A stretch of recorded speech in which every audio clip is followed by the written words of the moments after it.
Hello everyone, আসসালামু আলাইকুম। Welcome to our channel আমাদের টেক। তো আজকে আমরা দেখব যে জিও টি50 এই ফোনটি দিয়ে কিভাবে আমরা রাউটার হিসেবে ব্যবহার করতে পারি।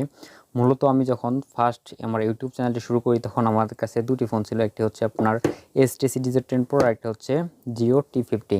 আমার এই ফোনটিতে মূলত ভালো নেট পাচ্ছিল না এবং কি ভালো চার্জও যাচ্ছিল না, সেই জন্য আমি জিও টি50 থেকে আমি ইন্টারনেট শেয়ার করে আমি HTC Digit 10 Pro এই ফোনটিতে আর কি চালিয়েছি দীর্ঘ বহুদিন যাবৎ।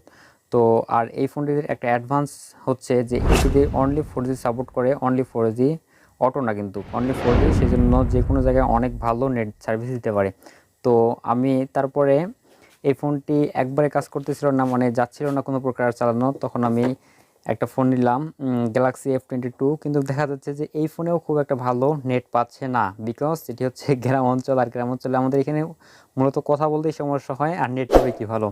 তো সেই ক্ষেত্রে এই ফোনটি অনেক ভালো সার্ভিস দিচ্ছে, কারণ এটিতে অনলি 4G সাপোর্ট আছে আর এটিতে নেট অনেক ভালো স্পিড। তো আমি আজকে দেখবো যে এই ফোনটি দিয়ে কিভাবে আমরা খুব সহজে যে কোনো ফোনে নেট কানেকশন দিয়ে চালাতে পারি অনায়াসেই। ঠিক আছে, এটির নেট স্পিড অনেক ভালো। তো আমি এখন সব কিছু সেট আপ করে দেখাবো। আর জিও টি50 ফোনে কিন্তু আপনার ব্যাটারি থেকে অনলি 1700 এমপিআর, সেই জন্য খুব ভালো যে চার্জ যায় তেমনটাও না। ঠিক আছে, আপনি যদি 4G অন করে রাখেন 4 ঘন্টার মতো ব্যাকআপ দিবে। তো এখানে আমরা আমাদের এই সিম কার্ডের স্লটটি লাগিয়ে ফেলবো।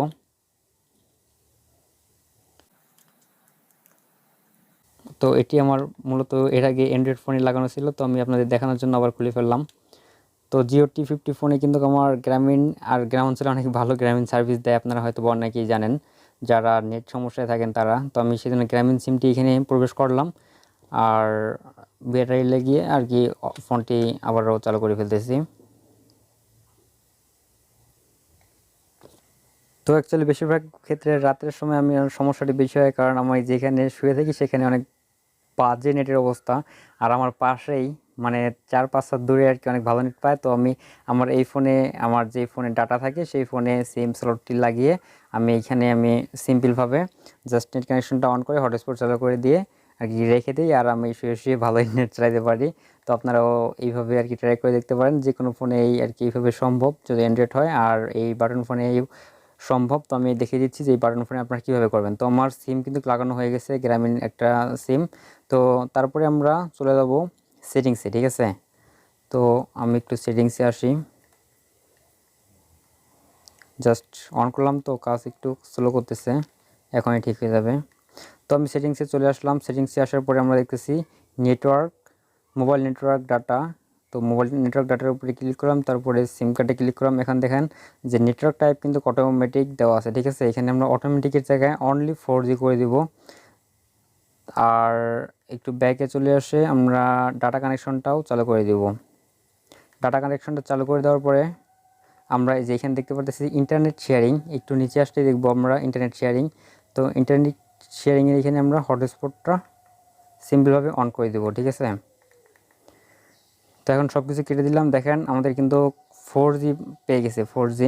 আমি যদি আমার এখানে একটু ফোকাস করি তাহলে আপনারা দেখতে পারবেন এখানে কিন্তু 4G চালু হয়ে গেছে এবং কি হটস্পট চালু হয়ে গেছে। তো আমি এখন আমি আগে যেভাবে ব্যবহার করতাম আমার HTC Digit 10 Pro এই ফোনটিতে, তো আমি এই ফোনটিতে আমার ওয়াইফাইটি অন করে দিলাম। দেখেন টি50 জাস্ট কানেক্ট করে দিলাম, এখন কানেক্ট হয়ে যাবে। ওকে, কানেক্ট কিন্তু হয়ে গেছে। ও আরেকটি কথা না বললেই না, আমার HTC Digit 10 Pro এই সেটিংসটা একটু দেখিয়ে নেই। তো ইন্টারনেট শেয়ারের মাঝখানে গেলে আপনি এখানে নাম চাইলে চেঞ্জ করে দিতে পারেন, তারপর এখানে সিকিউরিটির অপশন আছে। ঠিক আছে, তারপর আপনার পাসওয়ার্ড দিতে পারেন। আমার পাসওয়ার্ড আমি এটা দিচ্ছি। ঠিক আছে, তো আপনি চাইলে আপনার পাসওয়ার্ড চেঞ্জ করে দিতে পারেন বা আপনার ইচ্ছে মতো আপনার নামও চেঞ্জ করে দিতে পারেন। তো আমার কিন্তু এখানে আর কি ওয়াইফাই পেয়ে গেছে। ঠিক আছে, তো এখন আমি চাইলে যে কোনো কিছু ইউজ করতে পারবো। আমার এই ফোনটি যেখানে নেট পায় জাস্ট সেখানে আমি রেখে দিলাম, আর এটার মধ্যে আমি জাস্ট সিম্পলভাবে আমি মনে করেন ইউটিউবে প্রবেশ করলাম। দেখেন আমার কিন্তু নোটিফিকেশন আসা অলরেডি শুরু হয়ে গেছে, মানে আমার নেট কানেকশন এখন পেয়ে গেছে। কিন্তু আমার যদি বড় ফোনটিতেও লাগাইতাম তাও কিন্তু খুব ভালো একটা নেট কানেকশন পাইতো না। তো এটি হচ্ছে এটার অ্যাডভান্টেজ। তো যাই হোক, আপনারা হয়তো দেখতে পাচ্ছেন যে নোটিফিকেশন আসছে, আর এটা দিয়ে এখন সব কিছু করা সম্ভব। দেখেন এই যে SMS গুলো আসতেছে, তার মানে নেট অলরেডি পেয়ে গেছে। চলে আসবে আর কি সব কিছুই। অনেকে অফারের জন্য হয়তো ভয়েস ক্লিপ দিচ্ছে, যাই হোক আমি পরে কথা বলবো।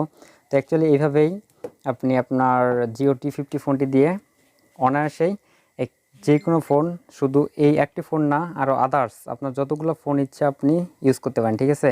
জাস্ট এইখানে আসবেন, আসার পরে আপনার যে কোনো ফোনে ওয়াইফাই সার্চ করে এই ফোনের পাসওয়ার্ডটা দিয়ে দিবেন।